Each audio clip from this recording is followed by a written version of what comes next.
Hay una frase que mató a miles de hombres. El vientre blando de Europa, la pronunció Winston Churchill en enero de 1943, con su habitual destreza para convertir una apuesta en poesía. La repitió en los despachos, en las conferencias, frente a los mapas del Mediterráneo. Y con esa frase arrastró a 2 ejércitos hacia la campaña más larga, más sangrienta y más debatida del frente occidental. 500 barcos de guerra cortarán el mar oscuro en formación. 180.000 soldados apretarán sus puños sobre los pasamanos de acero. En los camarotes, los hombres escriben cartas que solo serán enviadas si mueren. El capitán George H. Rebel Jr., de la 3ª División de Infantería estadounidense, le escribe a su esposa desde algún punto entre África y Sicilia. Nosotros, la gente pequeña, debemos resolver estas catástrofes matándonos mutuamente y forzar al mundo a volver a la razón. No sabe todavía que está a punto de entrar en el lugar más difícil de la Segunda Guerra Mundial. Un solo general alemán, Albert Kesselring, defenderá durante casi 2 años, con recursos menguantes, una península que los aliados aseguran que tomarán en semanas, y lo hará con una elegancia táctica que hará dudar, incluso a sus enemigos, de que valió la pena intentarlo. Este es ese relato. Enero de 1943. La guerra ya lleva 40 meses. En la ciudad norteafricana de Casablanca, bajo palmeras que el viento marino sacude, Franklin Delano Roosevelt y Winston Churchill se reúnen en lo que será una de las conferencias estratégicas más determinantes del conflicto. El nombre en clave de la operación, Symbol. El debate es feroz. Los generales estadounidenses, encabezados por el general George C. Marshall, jefe del Estado Mayor del Ejército, insisten en algo radical. Cruzar el Canal de la Mancha cuanto antes, golpear directamente el corazón industrial de Alemania. Marshall es un hombre de escritorio limpio, convencido de que nadie tuvo nunca una idea original después de las 3 de la tarde. Sus argumentos son claros y fríos. Cada soldado, cada tanque, cada barco desviado al Mediterráneo debilita el golpe final en el norte de Europa. Churchill tiene otra visión. El primer ministro lleva meses empujando hacia Italia, describiendo la península como el vientre blando de Europa, la puerta trasera de Hitler. Con el norte de África casi liquidado, cientos de miles de soldados aliados están desplegados en la región mediterránea. No es posible devolverlos al Reino Unido a tiempo para ninguna operación en 1943. Hay que hacer algo con ellos, argumenta Churchill, o la Unión Soviética seguirá soportando sola el peso de 185 divisiones alemanas.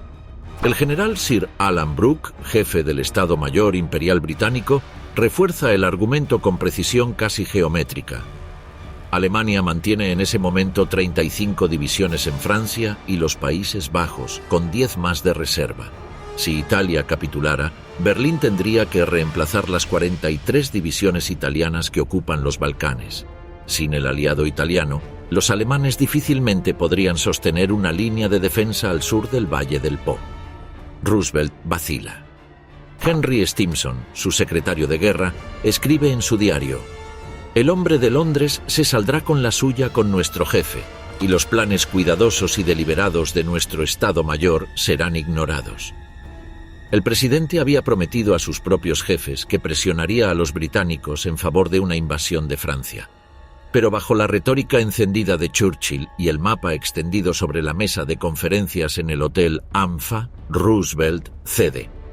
El 24 de enero de 1943 se toma la decisión. La próxima gran operación aliada será la invasión de Sicilia, el nombre en clave, Husky. No hay plan para lo que vendrá después. No hay gran estrategia.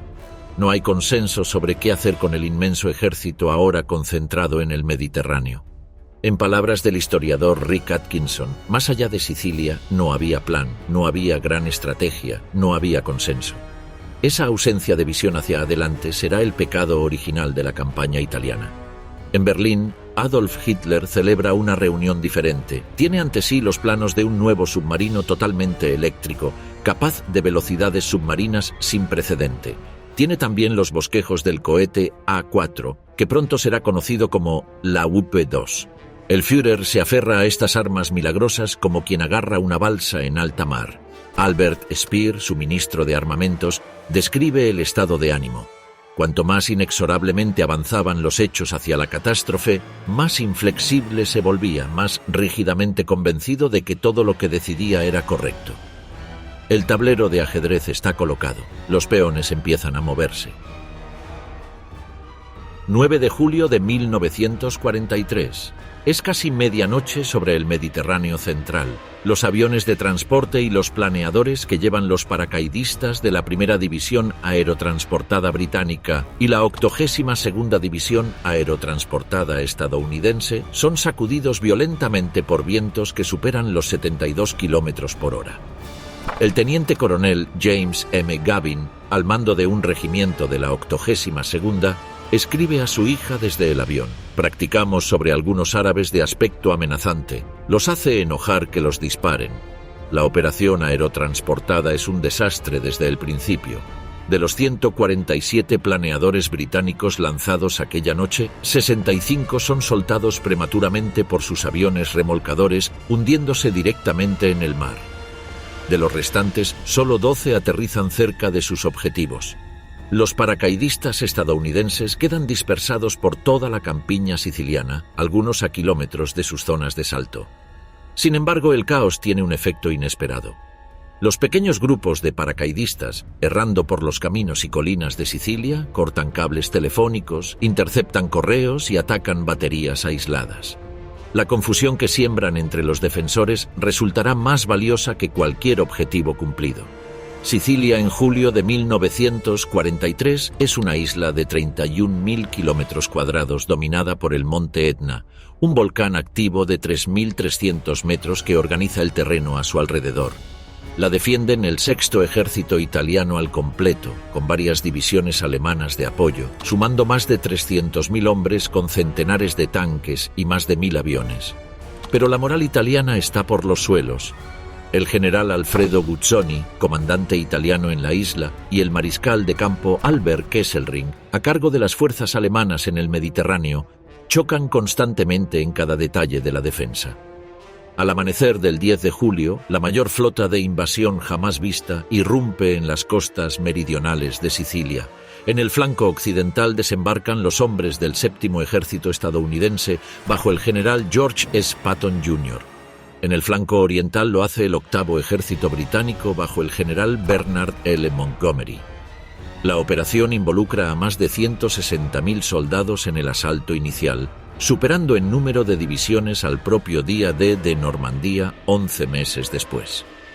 El almirante Henry Kent Hewitt, comandante naval de la Fuerza de Tarea estadounidense, ya había protestado enérgicamente contra Patton por no permitir un bombardeo naval previo a los desembarcos, argumentando que la sorpresa era ilusoria. Hewitt enumera 11 razones por las que el enemigo probablemente estaría alerta, entre ellas las frecuentes misiones de reconocimiento fotográfico aliadas sobre la isla. Patton lo descarta. El veterano de las guerras del desierto confía en la velocidad y el filo de sus hombres. Las playas son un infierno momentáneo. El viento y las barras de arena costeras desbaratan varias oleadas de desembarco, pero la resistencia italiana en los sectores de playa es sorprendentemente endeble. Las divisiones de costa y de apoyo, con mínima experiencia de combate y escaso incentivo para morir por un régimen que las había ignorado, abandonan sus posiciones al primer contacto serio. El corresponsal de guerra Ernie Pyle, que llega a bordo del USS Biscayne, describe en sus despachos a hombres que habían vivido durante meses como animales en Túnez y que ahora, veteranos de la feroz escuela norteafricana, empujan tierra adentro. En el sector oriental, Siracusa, el primer gran puerto del plan aliado, cae en manos británicas casi sin resistencia el 10 de julio. El puente de Ponte Grande sobre el río Anaco, objetivo clave de los paracaidistas, es recuperado brevemente por los italianos, pero luego asegurado definitivamente. Para el 12 de julio, la mayor parte del sur de Sicilia está en manos aliadas. Los alemanes reaccionan con la velocidad y brutalidad que los caracterizan. Kesselring envía refuerzos desde Italia mientras la Luftwaffe golpea ferozmente los puertos y las playas. En el sector de Gela, la primera división de infantería estadounidense, los Big Red One, sufre el contraataque de los temibles Tigres y Panzer IV de la división Panzer Hermann Göring. La artillería naval de los cruceros y destructores aliados, disparando casi continuamente, salva la situación. Un solo crucero y su escolta de destructores engaje más de 130 objetivos en tierra durante el primer día. Con el frente sur asegurado, las tensiones entre los comandantes aliados explotan. Montgomery planea lanzar al octavo ejército directamente hacia Messina por la ruta costera oriental, la carretera que pasa al pie del Etna. Para ello necesita una carretera que originalmente estaba asignada al flanco estadounidense. Alexander accede. Patton arde de rabia.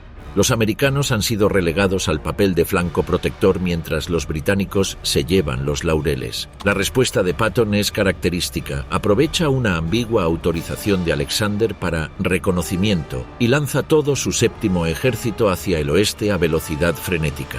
En 5 días, la tercera división de infantería del general Lucian Truscott recorre 500 kilómetros, cruza montañas y toma Palermo el 22 de julio. La capital siciliana cae como una fruta madura. El ejército italiano del sector occidental se rinde en masa, más de 100.000 hombres capturados en total. Pero en el norte, el avance se atora. La línea Etna que Kesselring construye en torno al volcán es una cadena de posiciones defensivas en terreno volcánico de extraordinaria dificultad. Los paracaidistas del Fallschirmjäger Regiment III, las tropas de élite alemanas, se afianzan en alturas como Centuripe y Troina, convirtiéndolas en fortalezas naturales. El pueblo de Troina, encaramado a una serie de colinas escarpadas que dominan el terreno circundante durante kilómetros, resiste hasta el 6 de agosto. Las extensas superficies minadas hacen que el suelo inestable sea aún más traicionero. Los alemanes y los restos de las tropas italianas no se limitan a aguantar la línea, lanzan numerosos contraataques que frecuentemente recuperan posiciones perdidas. La batalla por Troina dura 6 días de combate urbano encarnizado en los que la primera división de infantería estadounidense empuja casa por casa, colina por colina, arrebatando metros de roca volcánica. El 6 de agosto, Adrano, la pieza clave que une las dos mitades de la línea Etna en torno al volcán, es ocupada por la 78ª División de Infantería Británica. La línea se rompe, pero Kesselring ya tiene preparada la siguiente jugada. A partir del 11 de agosto, una enorme flota de transporte se concentra en el puerto de Messina, en el extremo septentrional de la isla. Con unidades de retaguardia retrasando el avance aliado con la precisión de un mecanismo de relojería, más de 100.000 soldados alemanes e italianos cruzan el estrecho de Messina, apenas 3 kilómetros de agua, hacia la Italia continental. Se llevan consigo 10.000 vehículos, 47 tanques, 94 cañones y miles de toneladas de munición.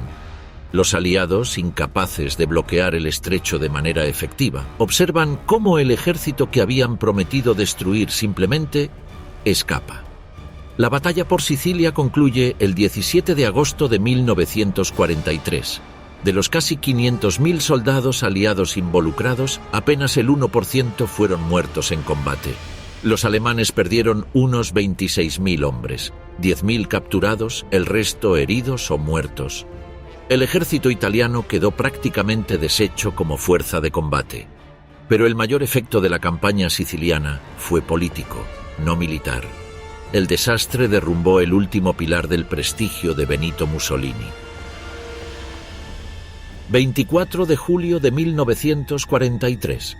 15 días después del primer desembarco aliado en Sicilia, el Gran Consejo del Fascismo se reúne en Roma. Es la primera y última vez que este órgano ejerce su derecho democrático. En la sala iluminada por lámparas de aceite, con el frente siciliano derrumbándose a 400 kilómetros al sur, los jerarcas fascistas llevan horas debatiendo. A las 2 de la madrugada la votación, 19 a favor de destituir a Mussolini, 8 en contra. El Duce, quien había gobernado Italia durante 21 años, queda depuesto por sus propios hombres. Al día siguiente, cuando Mussolini acude a una audiencia con el rey Víctor Manuel III en la Villa Savoia de Roma, es arrestado al pie de los escalones del jardín. Un hombre que protestaba a gritos, que no entendía lo que estaba ocurriendo, es introducido en una ambulancia y trasladado a una prisión secreta en la isla de Ponza, en el mar Tirreno. Después será llevado al Gran Sasso, una estación de montaña en los Apeninos a más de 2.000 metros de altitud, considerada por todos inaccesible. Los carceleros son carabinieri leales al rey. El nuevo gobierno del mariscal Pietro Badoglio anuncia públicamente que Italia continuará combatiendo junto a Alemania. Es el anuncio más mentiroso de la guerra. En privado, Badoglio abre de inmediato negociaciones secretas con los aliados a través del embajador italiano en Lisboa, su propio yerno, y de contactos en Madrid. Es un ejercicio de equilibrismo mortal. Si los alemanes se enteran antes del armisticio formal, Italia quedará ocupada antes de que los aliados puedan intervenir. Si los aliados se mueven demasiado despacio, lo mismo. Los 45 días que transcurren entre la caída de Mussolini y el armisticio del 8 de septiembre son los días más angustiantes de la historia moderna italiana. En las calles de Roma, la gente canta y celebra. En los cuarteles, los oficiales no saben a quién deben lealtad. En los Alpes, los pasos fronterizos empiezan a llenarse de un tráfico diferente al habitual. Hitler no se deja engañar ni por un momento. En el mismo instante en que llega la noticia de la caída del Duce, el Führer convoca a su Estado Mayor y les ordena planear en base al supuesto de que los italianos no permanecerán leales, sin importar cuáles sean sus protestas. Sus palabras, registradas en las actas del 25 de julio de 1943, son cínicas y precisas. Por supuesto que no seguirán siendo leales. Jugaremos el mismo juego mientras preparamos todo para hacernos cargo de toda la zona con un solo golpe y capturar a toda esa gentuza. Ni siquiera el Vaticano le preocupa.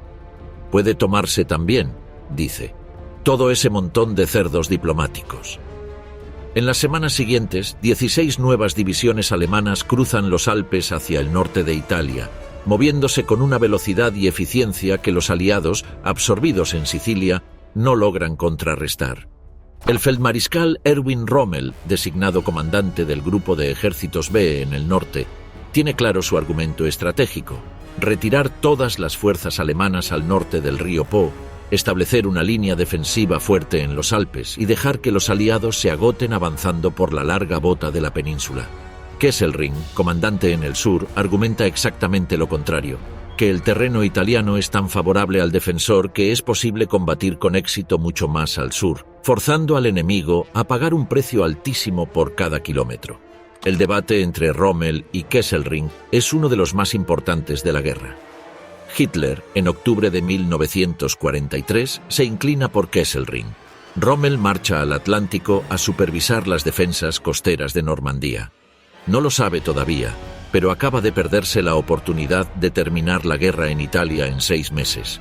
El 3 de septiembre de 1943, el octavo ejército británico cruza el estrecho de Messina hacia el continente italiano en la operación Baytown. La operación Slapstick, unos días después, lleva tropas británicas al puerto de Tarento en el talón de la bota italiana. Kesselring, que no es ningún tonto, simplemente ordena a las tropas del sector que se retiren y consoliden posiciones más al norte.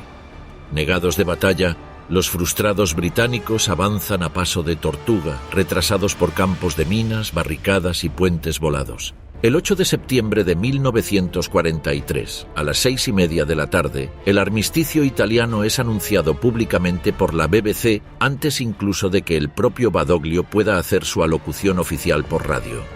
La reacción alemana es inmediata y brutal. En el término de horas, en lo que llaman Operación Achse, eje, las fuerzas alemanas en Italia ejecutan el desarme de todo el ejército italiano. Algunas divisiones resisten. La división Aki en la isla de Cefalonia combate durante 10 días antes de ser aplastada, tras lo cual los alemanes fusilarán a más de 5.000 oficiales y soldados italianos capturados, en lo que constituye uno de los mayores crímenes de guerra de la historia del frente occidental. La mayoría de las unidades, sin órdenes claras y con sus mandos huyendo, simplemente se deshacen. Más de 600.000 soldados italianos son capturados por las mismas tropas con las que meses antes compartían trincheras. La mayor parte son enviados a trabajar como mano de obra forzada en fábricas y minas del Reich. En los campos de internamiento de Polonia, de Alemania y de Austria, la mortalidad entre los internados militares italianos que rehúsan colaborar con el nuevo régimen de Mussolini alcanzará porcentajes aterradores. Se estima que más de 50.000 de ellos mueren antes del fin de la guerra. El gobierno de Badoglio huye de Roma en la madrugada del 9 de septiembre en circunstancias que la historia italiana recordará con vergüenza, sin avisar a los mandos del ejército, sin instrucciones para la guarnición de la capital, en automóviles que parten del Ministerio de la Guerra antes del alba hacia el puerto de Pescara. Roma es ocupada por las tropas alemanas ese mismo día. Algunos soldados italianos de la Divisione Granatieri di Sardegna combaten espontáneamente en las afueras de la ciudad, en los combates de Porta San Paolo, durante horas. Nadie los apoya. Son aplastados.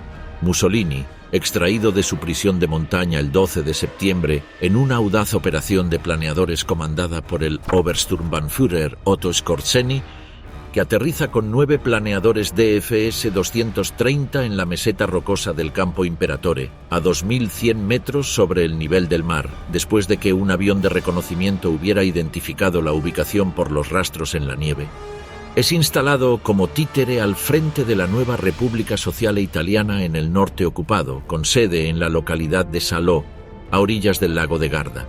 La Italia antifascista que los aliados esperaban encontrar, la Italia que se rendiría y les abriría el camino hacia el norte de Europa, se disuelve ante sus ojos.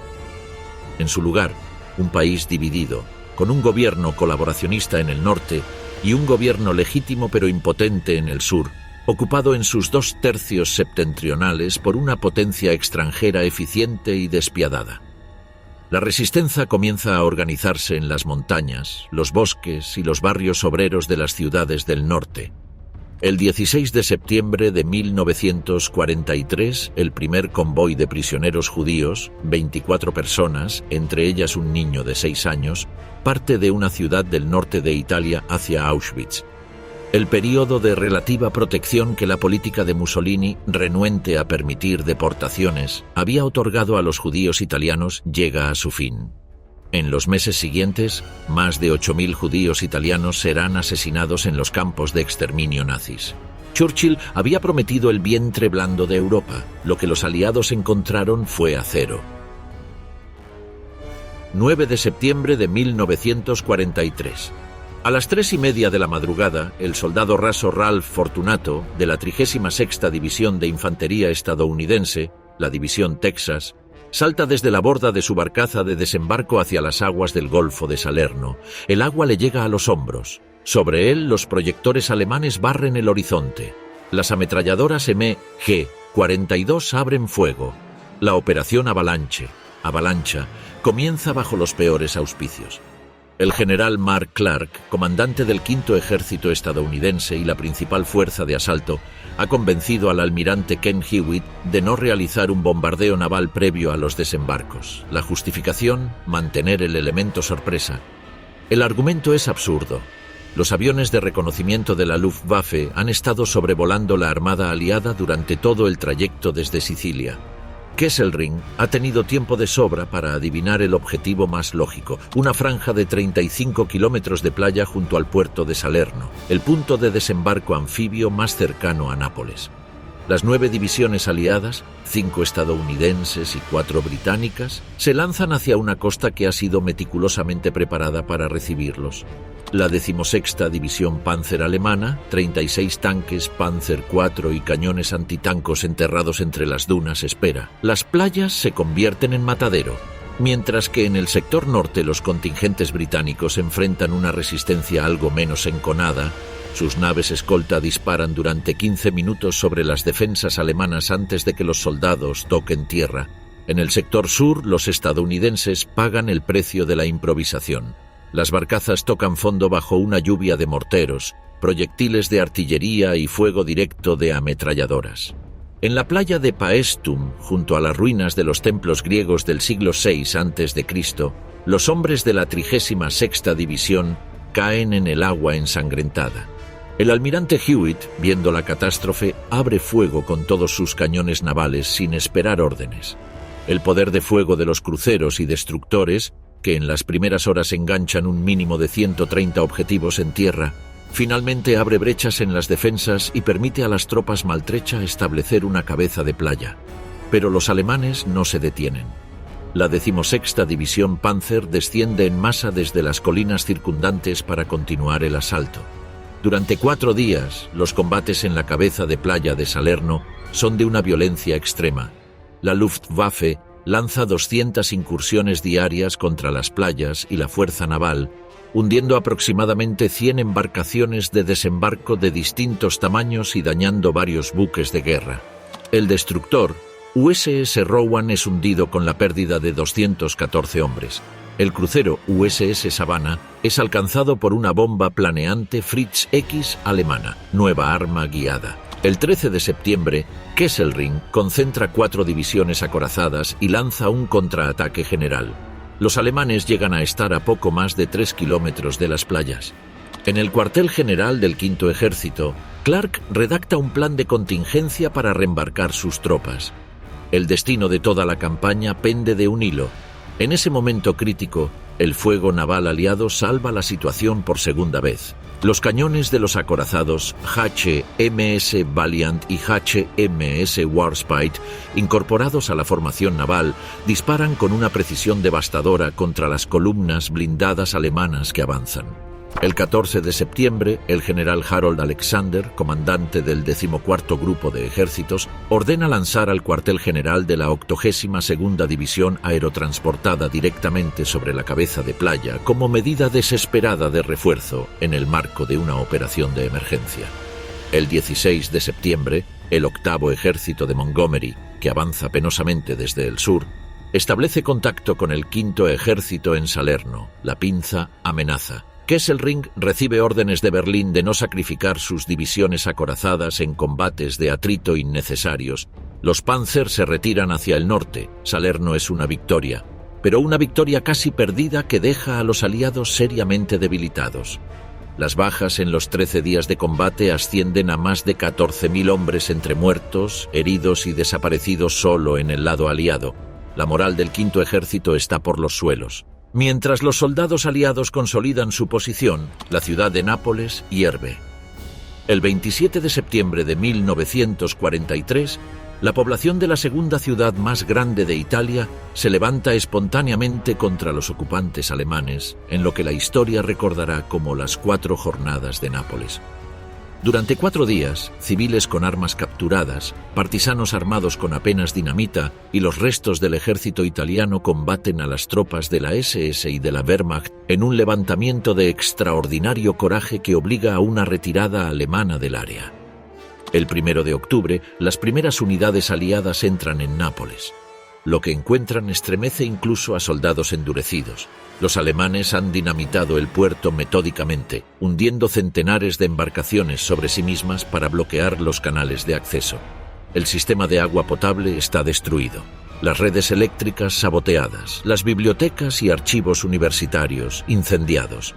En los barrios populares, los niños hurgaban entre los escombros buscando comida. Una mujer cubierta de polvo blanco yace de pie entre los escombros de un edificio derrumbado como la mujer de Lot convertida en sal, describe el oficial de inteligencia británico Norman Lewis. El historiador del ejército estadounidense registra que las bombas con temporizador colocadas por los alemanes en los edificios cívicos seguirán explotando durante 3 semanas. El 7 de octubre, la primera bomba estalla en la oficina central de correos de la vía Monte Oliveto, arrancando los 2 primeros pisos del edificio y lanzando fragmentos de acero y mármol a más de 90 metros. Cuando los zapadores buscan explosivos en el cuartel del Príncipe de Piamonte, encuentran casi 1 tonelada de explosivos con una espoleta alemana programada para detonar el martes 19 de octubre a las 7 de la mañana. En 3 meses, sin embargo, el puerto de Nápoles manejará más tonelaje que el puerto de Nueva York.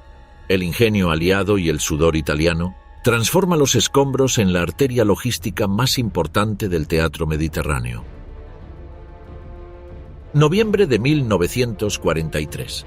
El ejército aliado mira hacia el norte y ve lo que Kesselring les ha preparado. La línea Gustav es una obra maestra de la ingeniería militar defensiva. Corre a través de la Italia central durante casi 140 kilómetros, desde la desembocadura del río Garigliano en el mar Tirreno hasta el río Sangro en el Adriático. Su punto de inflexión central, el vértice donde la línea es más densa, más profunda y más letal, es un macizo montañoso que domina el valle del río Liri, el monte Cassino. No es un frente de trincheras al estilo de la Primera Guerra Mundial.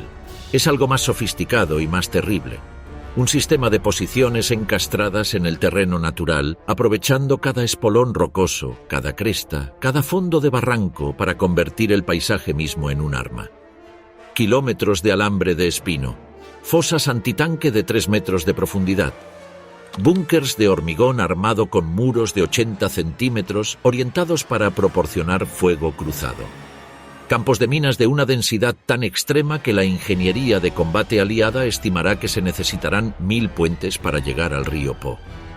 Sobre todo esto, el invierno. Los soldados aliados que avanzan hacia la línea Gustav en noviembre de 1943 se topan de frente con lo que el propio Churchill llamará la versátil ferocidad del clima italiano. Las lluvias otoñales transforman los ríos en torrentes de 2 y 3 metros sobre su nivel normal. El Volturno sube 18 pies en 10 horas, arrasando los puentes recién construidos. Los caminos se convierten en lodazales que engullen camiones hasta el eje. El barro italiano no es barro ordinario. Es una sustancia viscosa de consistencia de cemento fresco que adhiere a las botas como si las succionara, que hace de cada paso un pequeño combate previo al combate real. Los ingenieros del Quinto Ejército calculan que en los primeros 2 meses de avance por el interior italiano han necesitado construir o reparar más de 300 puentes. La madera escasea. Los zapadores improvisan con lo que encuentran: bañeras de mármol, estatuas arrancadas de las fuentes de los pueblos, estructuras de camas de hierro forjado encontradas en las casas destruidas.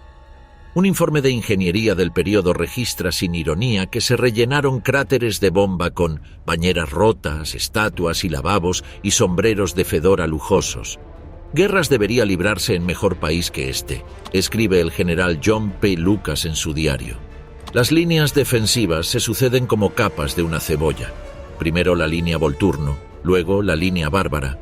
Apenas una cadena de puestos avanzados, luego la formidable línea Bernhardt, que protege los accesos al paso de Mignano, el único corredor viable hacia el valle del Liri y Roma. En cada línea los alemanes venden cara la retirada antes de desaparecer hacia la siguiente posición, dejando atrás campos de minas, puentes volados y trampas cazabobos. Hay trampas en las cerraduras de las puertas, en los grifos de agua, en las mesas de los bares, en los cadáveres de los soldados alemanes caídos. Los ingenieros aliados aprenden a no tocar nada antes de revisarlo. El cuartel general del Tercera División de Infantería estadounidense reporta que desde su llegada a Italia, en menos de 2 meses de campaña, la división ha acumulado 8.600 bajas. Casi 400 oficiales caídos, 70% de los efectivos de combate de los 3 regimientos de infantería bajas o reemplazados. El teniente coronel Jack Toffee, comandante de un batallón de la división, escribe a su esposa Helen: «La carretera a Roma es larga. Me pregunto si alguien en los niveles superiores entiende lo que implica una campaña invernal en Italia». A Helen le habla del frío que le entumece la rodilla herida en Túnez, de cómo le gustaría un descanso, un baño, un hogar y su familia. No le habla del proyectil que el 21 de octubre estalló en un castaño a 10 metros de donde él leía un número atrasado de la revista Time, hiriendo a 2 oficiales de su Estado Mayor. Audie Murphy, quien años más tarde recibirá la Medalla de Honor y se convertirá en el soldado más condecorado de la historia militar estadounidense, aunque en noviembre de 1943 no es todavía más que un joven de 19 años en el frente, anota en sus memorias: «Los rostros de los muertos parecen verdes e irreales. Esto es malo para la moral porque hace que un hombre reflexione sobre lo que podría pasarle a él». El frío se suma al barro. Los soldados aliados no tienen equipo de invierno adecuado. Los abrigos de lana pesada, ordenados en octubre, no llegan hasta mediados de noviembre porque la munición tiene prioridad de embarque. Las botas de combate reforzadas no arribarán hasta febrero. Las unidades británicas duplican su asignación de mantas, de 2 a 4 por hombre, y requisicionan abrigos de piel de oveja en Siria. Las raciones de azúcar se aumentan 4 onzas para los combatientes a más de 2.000 metros de altitud, donde las temperaturas nocturnas caen a 15 grados bajo cero. El teniente de artillería Spike Milligan, que servirá en el Royal Artillery durante toda la campaña y más tarde será conocido como humorista y escritor, escribe a su familia desde algún punto en los Apeninos: Nada importante que reportar, excepto la Segunda Guerra Mundial. ¿Continúa donde ustedes están? En otra carta, con una sinceridad que ninguna censura logra filtrar. Todo este territorio al que hemos llegado es ahora alto secreto. De hecho, a nadie se le permite saber dónde está. Sin embargo, los malditos alemanes saben perfectamente dónde está. En el sector adriático, mientras el Quinto Ejército se destroza contra el paso de Mignano, el Octavo Ejército combate en los valles lodosos del Sangro y el Moro. El general Montgomery escribe en su diario el 23 de noviembre de 1943. Lluvia torrencial todo el día. El Valle del Sangro está completamente anegado y por el momento las operaciones ofensivas están paralizadas. Unos días después, en una carta al segundo jefe del Estado Mayor Imperial, es más directo. A pesar de la lluvia continua y hectáreas de barro, logré establecer una buena cabeza de playa sobre el Sangro. El problema fue llevar tanques y armamento de apoyo, pues el río estaba crecido y los puentes de bajo nivel simplemente desaparecían bajo el agua. Los canadienses de la Primera División en el sector del Moro sostienen lo que el general Christopher Box llamará una batalla de artesanos, casa por casa, metro a metro, a través de una sucesión de granjas y pequeños pueblos donde cada muro de piedra es una posición defensiva y cada bodega es un fortín. La localidad de San Leonardo di Ortona cae después de 4 días de combates del 6 al 9 de diciembre. El camino hacia Ortona misma está abierto. Pero Ortona será otra historia. En este contexto, el Quinto Ejército se lanza contra la línea Bernhardt. Los ataques se estrellan contra Montecamino, una roca de 1000 metros cubierta de nieve y barrida por vientos de 40 kilómetros por hora, donde los soldados británicos de la 56ª División mueren congelados en sus posiciones. Contra Montelungo, contra las posiciones del paso de Mignano, con resultados decepcionantes. El general Clark, mirando el mapa, comprende que la ruta directa al norte está cerrada. Hace falta algo diferente. Lo que no sabe aún es que ese algo diferente, el desembarco de Anzio, estará a punto de convertirse en otro desastre. Desde el Monte Césima, que la Tercera División estadounidense toma en un ascenso nocturno de 10 horas a través de bosques de castaños, la vista revela la arquitectura de la trampa. El único paso viable hacia Roma sigue la carretera 6 a través del angosto paso de Mignano. A ambos lados, montañas. En el fondo del valle, el río Rápido. Y al otro lado del Rápido, el Monte Cassino. En el frente del Octavo Ejército, los alemanes ejecutan una retirada calculada a través de un barranco profundo que canaliza a las fuerzas aliadas hacia un campo de fuego perfectamente preparado. Cualquier unidad que intente cruzar es destrozada sistemáticamente. Solo cuando los alemanes se repliegan voluntariamente, el 20 de diciembre, el avance puede continuar. Para finales de enero de 1944, la línea Gustav permanece intacta. Roma está a 100 kilómetros al norte, pero podría estar en la Luna. El general Alexander Keibel a Londres el 21 de octubre de 1943, con una franqueza que normalmente los generales se reservan para sus diarios. Estamos comprometidos en un largo y costoso avance hacia Roma, un partido de resistencia. Churchill mira el mapa y lo resume con brutal honestidad. 3 meses de combate, más de 100.000 bajas, y el ejército aliado no ha llegado siquiera a la base del Cassino. La promesa del vientre blando se ha transformado en una pesadilla de barro y granito. Y la peor parte todavía está por llegar. El Monte Cassino, un macizo kárstico que se yergue 516 metros sobre el fondo del Valle del Liri, coronado por la abadía benedictina fundada por San Benito de Nursia en el año 529 después de Cristo. Desde sus muros blancos, la vista abarca todo el eje de avance aliado, las carreteras, los ríos, los despliegues en el llano. Quien controla la abadía controla el campo de batalla. La primera batalla del Cassino comienza el 12 de enero de 1944. Los ataques del segundo cuerpo estadounidense bajo el general Geoffrey Keyes son repelidos con pérdidas devastadoras. El 36º Regimiento de Infantería Francesa bajo el general Alphonse Juin intenta rodear la posición por el norte a través del terreno montañoso de Colle Mayola y Monte Belvedere y logra penetraciones locales significativas pero sin apoyo suficiente para explotarlas. El 20 de enero de 1944, el general Fred Walker recibe la orden que temía. Sus hombres de la 36ª División de Infantería deben cruzar el río rápido, 60 metros de ancho, corriente violenta, orillas en terraplén de 3 metros, y establecer una cabeza de playa en la orilla norte, bajo fuego directo de la 14ª División Panzer Granadero alemana. Walker escribe en su diario la noche anterior: «La división va a ser destruida», no exagera. En la noche del 20 de enero, los batallones del 141 y 143 regimientos de infantería avanzan hacia el río cargando botes de goma en la oscuridad absoluta. Los alemanes han colocado minas antipersona en la orilla sur. Los soldados saltan sobre ellas en la noche helada. Los campos de minas destrozan a hombres antes de que puedan alcanzar el agua.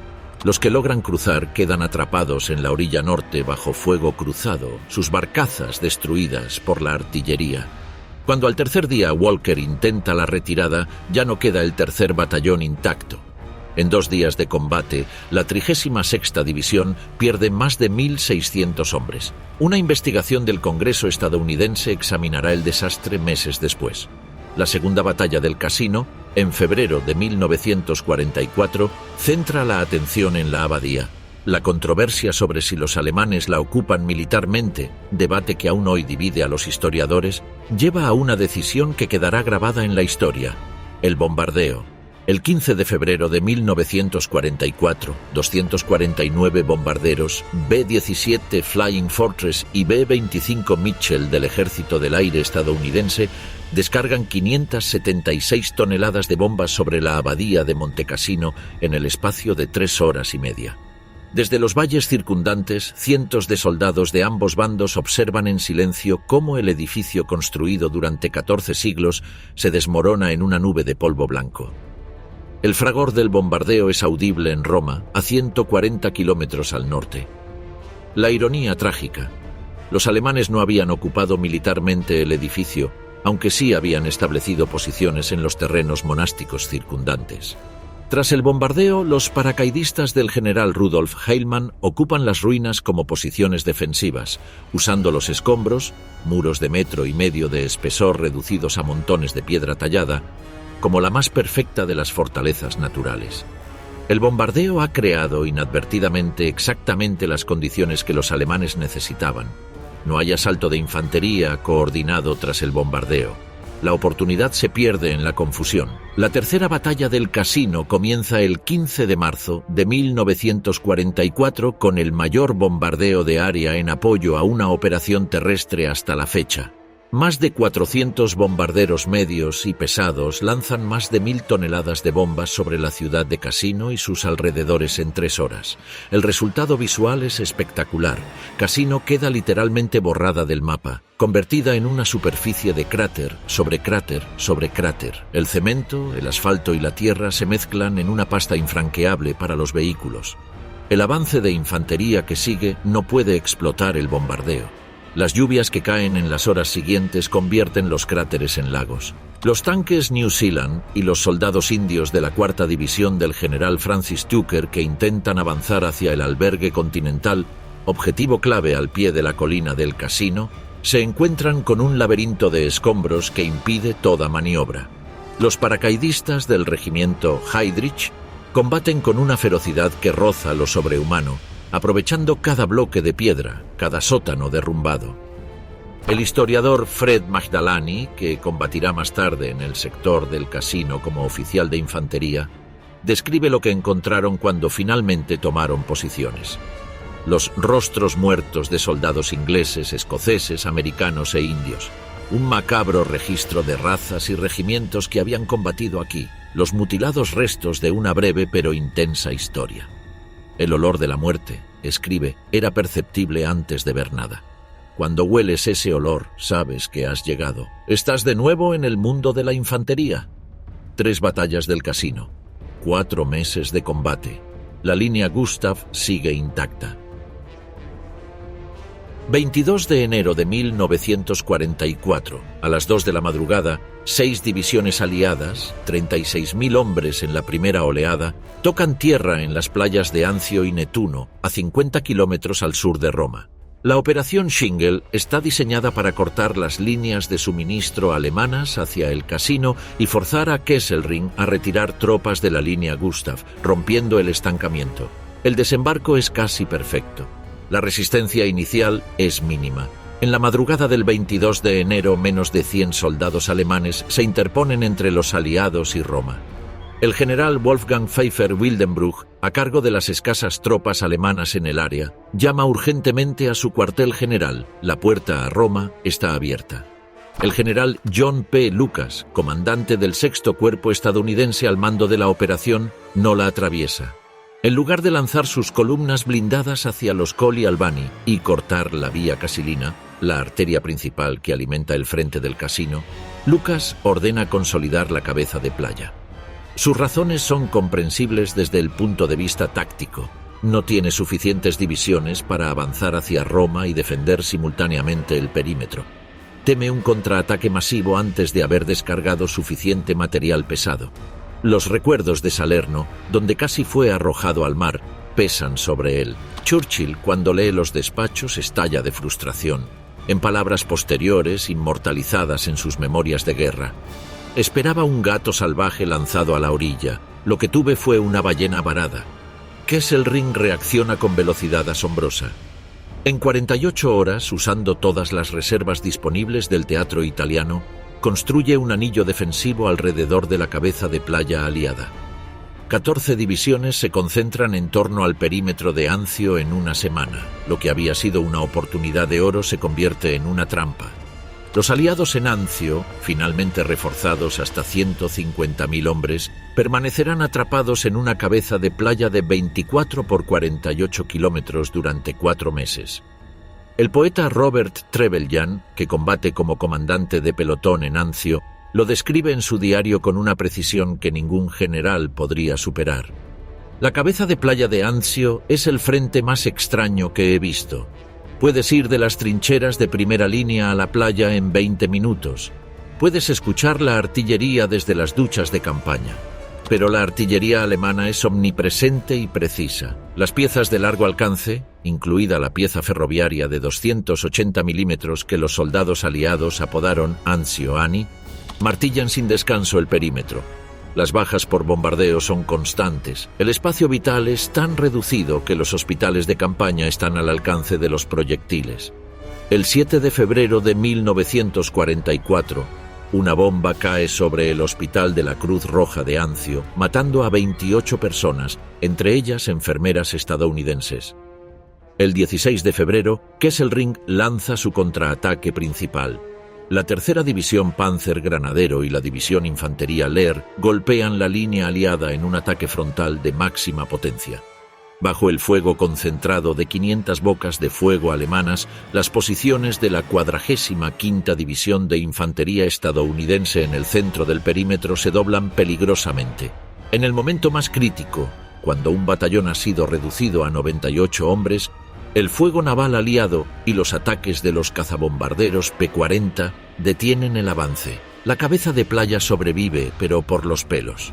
Raleigh Trevelyan anota en su diario, después de una patrulla de reconocimiento nocturna en la que pierde a 2 hombres ante una mina alemana: volteé y vi a un hombre tendido muy quieto, y más allá otro que emitía quejidos suaves. El sargento Zapador y yo levantamos al primero. Era el oficial de ingenieros. Tenía la cara prácticamente destrozada. Estaba muerto, sin duda. Levanté al otro, que ya no emitía sonido alguno. Era el cabo Atkinson. La mitad inferior de su cuerpo había desaparecido. Sostuve su cabeza entre mis manos y dio un pequeño gorgoreo desde lo más profundo y supe que también había muerto. Era una patrulla de reconocimiento de rutina. Anzio permanecerá un punto muerto sangrante hasta el 23 de mayo de 1944, cuando el rompimiento final de la línea Gustav libere al 6º Cuerpo para salir de su encierro.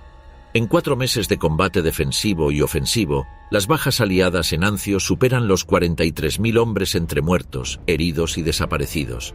A J.P. Taylor, el historiador británico, escribirá años después: Anzio fue como Gallipoli de nuevo, inspirado por el mismo hombre y con el mismo resultado.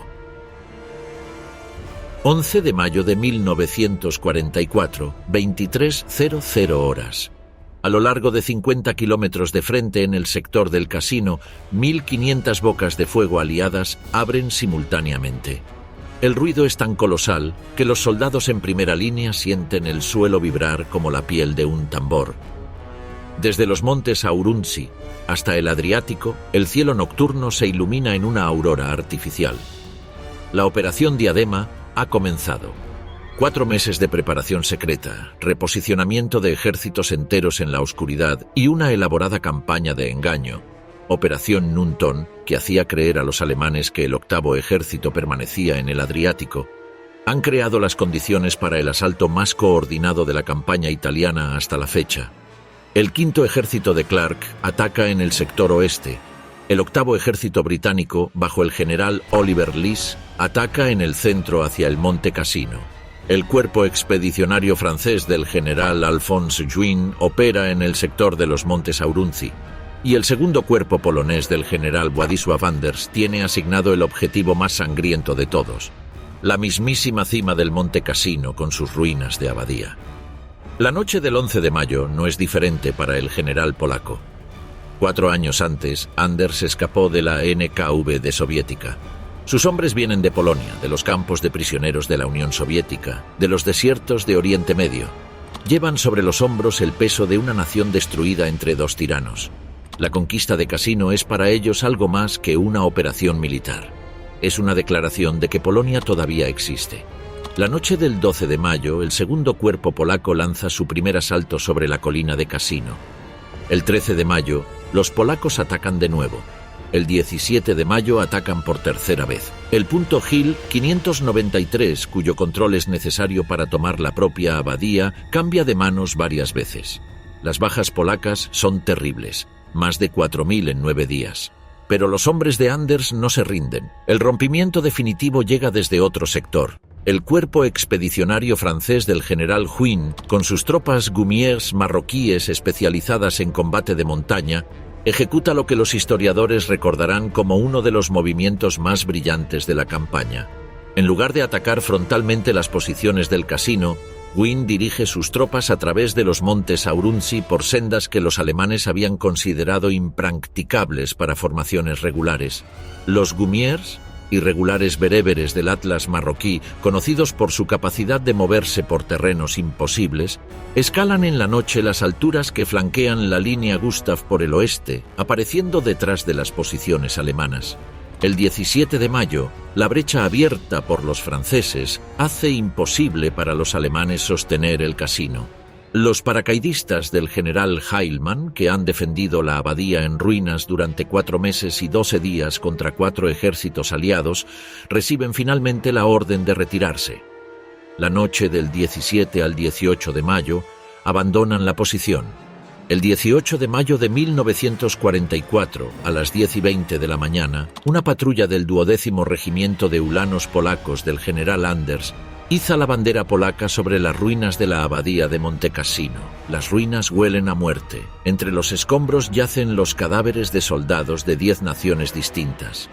El capitán Wacław Pelchar, del Estado Mayor polaco, telegrafe a Londres una sola frase: «Hemos levantado la bandera polaca sobre las ruinas. La línea Gustav, que había resistido durante casi 6 meses, está rota». El 23 de mayo, las tropas del 6º Cuerpo de Anzio rompen su perímetro en la Operación Búfalo.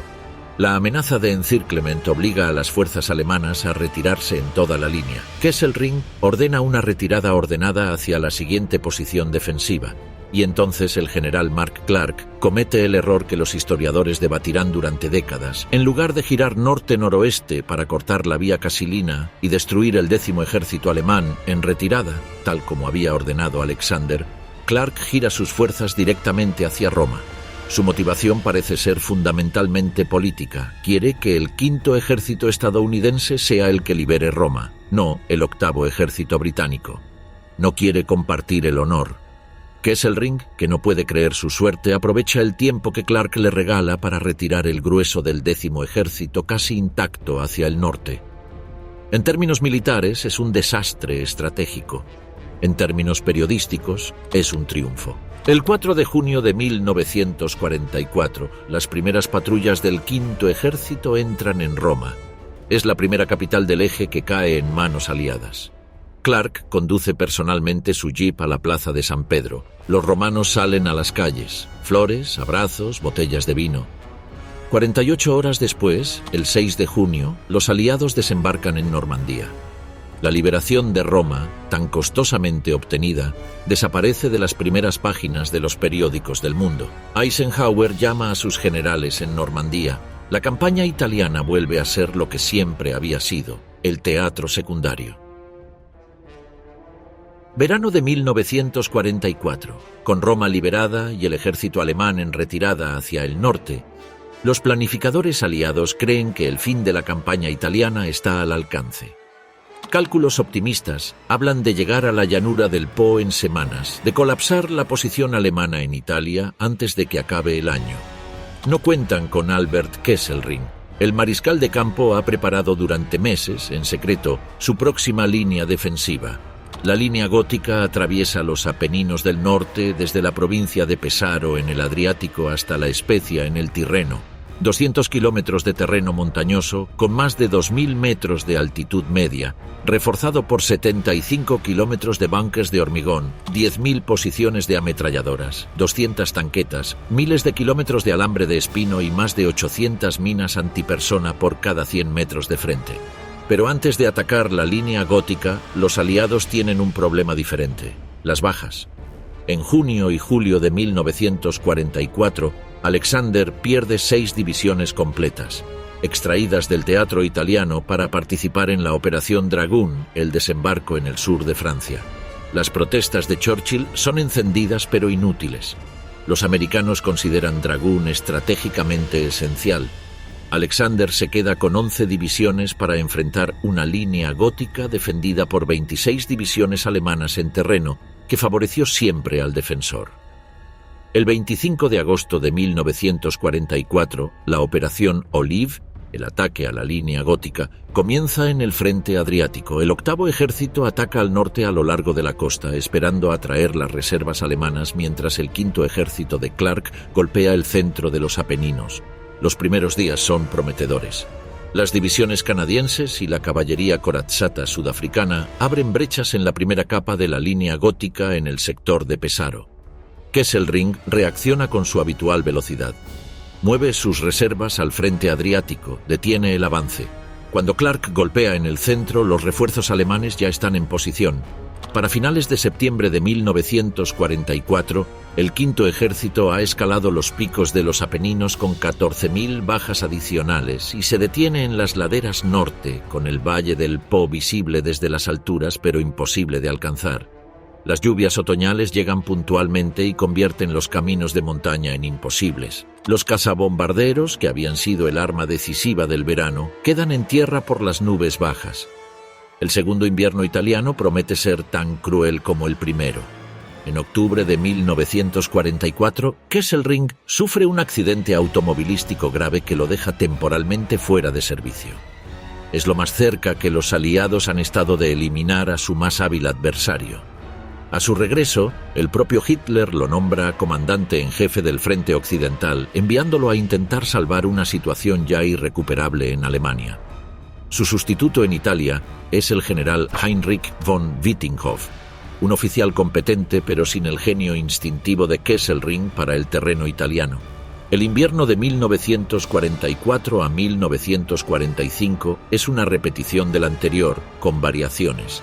Las mismas montañas, el mismo barro, los mismos ríos crecidos, los mismos muertos congelados en los apuntalamientos de piedra, una fuerza alemana en retroceso general en todos los frentes.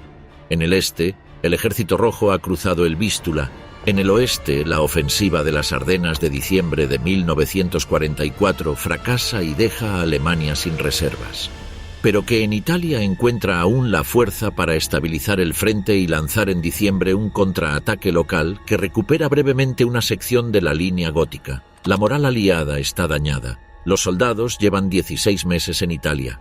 Muchas unidades han sufrido el 100% de bajas y han sido reconstituidas una o dos veces. El cabo Spike Milligan, artillero en el Royal Artillery, escribe a su familia: «Nada importante que reportar, excepto la Segunda Guerra Mundial. ¿Continúa donde ustedes están? Mientras los ejércitos se congelan en sus posiciones de invierno, la guerra adopta una dimensión diferente detrás de las líneas. En el norte de Italia ocupado, la resistencia crece en tamaño y audacia.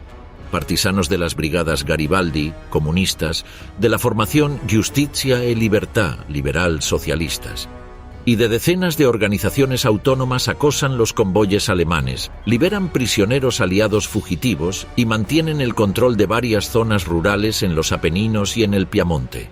Eric Newby, oficial de la 7ª División Blindada Británica, capturado en 1942 durante el raid de Berat en Albania, escapa de un campo de prisioneros y es escondido durante meses por campesinos del Apeno emiliano. En sus memorias describe cómo Luigi, un granjero que arriesga la vida de toda su familia por mantenerlo oculto, le da grapa cuando los alemanes inspeccionan la granja. Cuando los Tedeschi vinieron, estaba en el patio. Me enfocaron sus linternas en la cara y por un momento no pude ver nada. Nero empezó a ladrar y fue hacia ellos como siempre hace con todo el mundo. Había un tedesco muy grande que estaba al mando, una especie de sargento mayor, y caminó hacia Nero y le gritó algo en su idioma, y Nero se fue corriendo a su perrera y no se ha movido desde entonces. Ojalá supiera qué le dijo. La historia de Newby es representativa de miles de rescates silenciosos.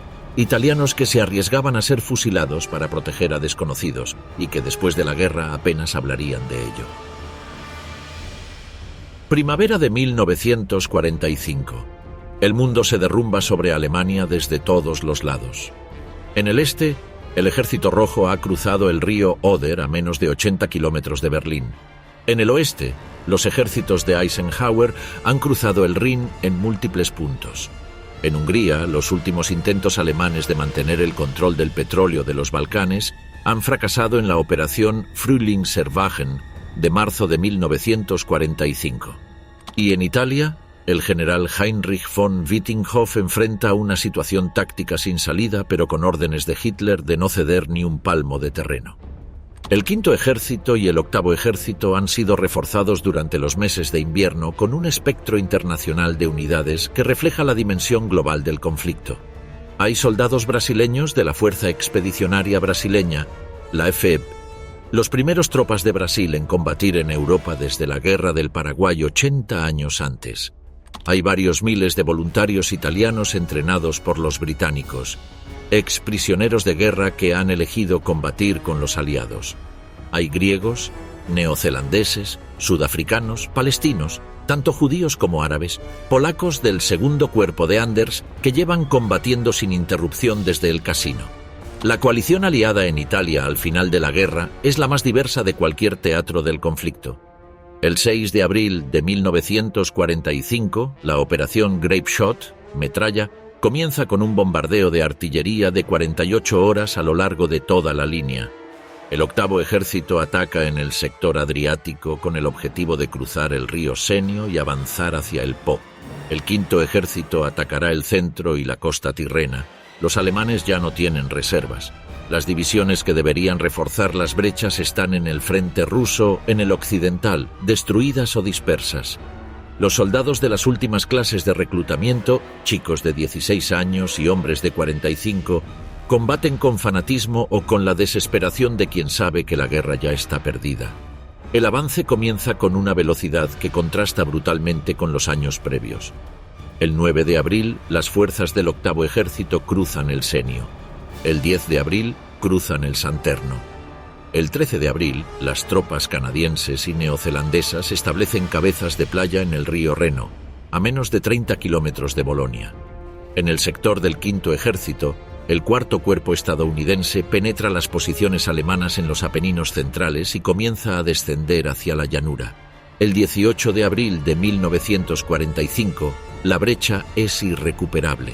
El grupo de ejércitos C alemán, en lugar de retroceder hacia los Alpes y establecer una última línea defensiva, opción que von Wittinghoff había barajado, queda expuesto a la doble envoltura de los dos ejércitos aliados que convergen sobre el Po. El 20 de abril, los ejércitos aliados irrumpen en la llanura del Po. La guerra de posiciones termina. Comienza la persecución. Y en esta persecución final, la guerra adquiere su dimensión más atroz y más liberadora simultáneamente. El 25 de abril de 1945, en el norte de Italia, el Comité de Liberación Nacional, presidido por Luigi Longo del Partido Comunista y por Ferruccio Parri del Partito d'Azione, proclama el levantamiento general de la Resistenza. En Milán, Turín, Génova, las brigadas partisanas salen de sus escondites de montaña y toman las ciudades antes de que lleguen los aliados. Es el rescate del honor italiano, la demostración de que el pueblo italiano no había esperado pasivamente su liberación. Ese mismo 25 de abril, Benito Mussolini intenta huir a Suiza escondido en un convoy de la Wehrmacht. Un grupo de partisanos comunistas de la 52ª Brigada Garibaldi lo detiene en Dongo, a orillas del lago de Como. El Duce lleva consigo varios maletines y una carpeta de documentación que, según algunas versiones históricas no del todo aclaradas, contenía correspondencia con Churchill.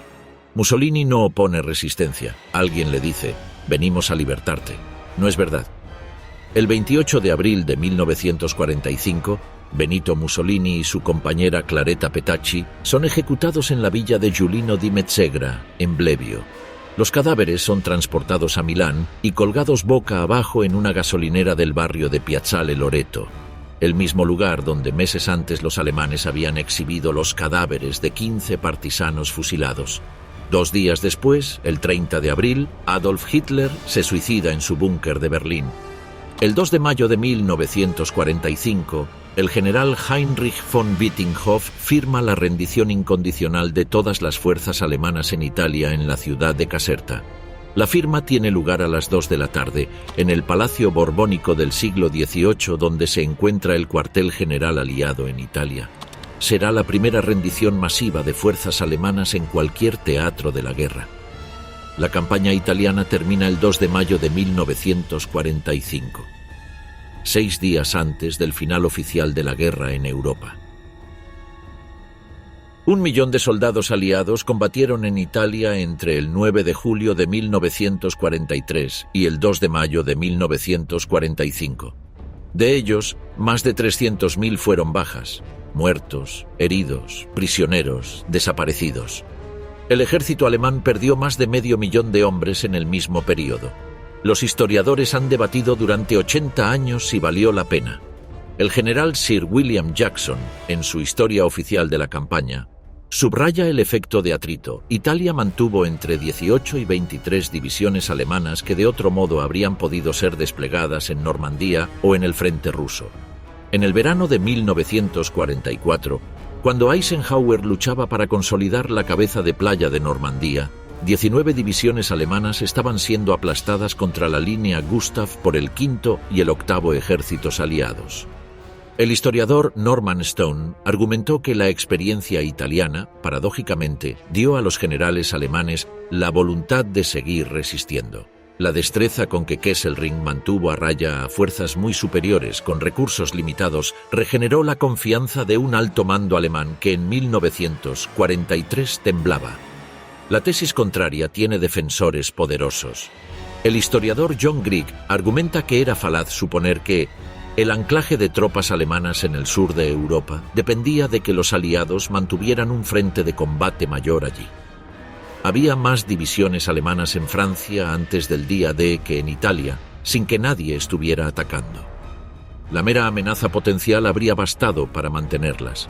El general Sir Harold Alexander, el más gentlemanly, según el calificativo de Liddell Hart, de todos los grandes comandantes aliados, lanzó 3 grandes ofensivas con su 14º grupo de ejércitos, en mayo de 1944, en agosto de 1944 y en abril de 1945. Solo la última consiguió plenamente su objetivo. Las primeras 2 se estrellaron contra Kesselring, quien encontraba siempre la manera de retirar sus fuerzas antes de ser destruidas. Mark Clark, el más controvertido de los generales aliados de Italia, recibió tanto los elogios como los reproches. Un oficial frío, distinguido, engreído, egoísta, inteligente, intelectual y capaz de obtener excelentes resultados con rapidez, según el juicio, raramente neutral, de uno de sus colegas americanos. Sus papeles privados, revelados décadas después, muestran que no tenía una sola palabra positiva para Montgomery, Lees, McCreary ni el propio Alexander. quienes cada uno a su manera le habían prestado apoyo considerable, y Kesselring. El principal jugador alemán en el tablero italiano fue también el más admirable militarmente y el más moralmente comprometido. En Italia, Kesselring ordenó represalias masivas contra la población civil italiana en respuesta a las acciones de la resistencia. La masacre de las fosas ardeatinas, el 24 de marzo de 1944, 335 civiles y partisanos italianos fusilados en unos acueductos a las afueras de Roma en represalia por un atentado partisano que había matado a 33 policías alemanes, fue ordenada bajo su mando. Procesado en 1947 por crímenes de guerra, fue inicialmente condenado a muerte. La sentencia fue conmutada a cadena perpetua, que en 1952 fue reducida por razones de salud. El balance final de Churchill es el más honesto. La campaña italiana nunca rindió los resultados espectaculares que él esperaba. No abrió la puerta a los Balcanes. No provocó el colapso inmediato de Alemania. No resultó en el vientre blando de su retórica en Casablanca, pero mantuvo ocupadas divisiones alemanas, proporcionó a los aliados una experiencia anfibio invaluable para Normandía y liberó a un pueblo que en las últimas semanas de la guerra encontró el coraje para liberarse él mismo. Para quienes lucharon allí, los Farm Boys de Iowa, los Tommies del Yorkshire, los Gumiers del Atlas, los polacos de Anders, los guerrilleros del Piamonte, Italia fue simplemente el lugar donde combatieron a los alemanes y ayudaron a ganar la guerra. John Strawson, oficial de los cuartos húsares que participó en la campaña y la estudió durante décadas, lo resume con una claridad que ningún análisis estratégico logra superar. Para quienes tomamos parte en ella a nivel del barro, Italia fue simplemente algún lugar donde pelear contra los alemanes y ayudar a ganar la guerra. Quizás fue afortunado que lo viéramos así, porque en el fondo, eso fue lo que significó la campaña. Y es con esa ayuda con la que debe juzgarse su importancia. El barro se secó, los ríos volvieron a sus cauces, los olivos retoñaron sobre las colinas devastadas, y en los cementerios militares que salpican la Italia central, Cassino, Anzio, Montecassino, Arezzo, Bolonia, Ravenna, 105.000 soldados aliados descansan en tierra italiana bajo cruces blancas y estrellas de David perfectamente alineadas. Como escribió el capitán Rebele antes de Sicilia, la gente pequeña tuvo que resolver la catástrofe matándose mutuamente. Forzaron al mundo a volver a la razón.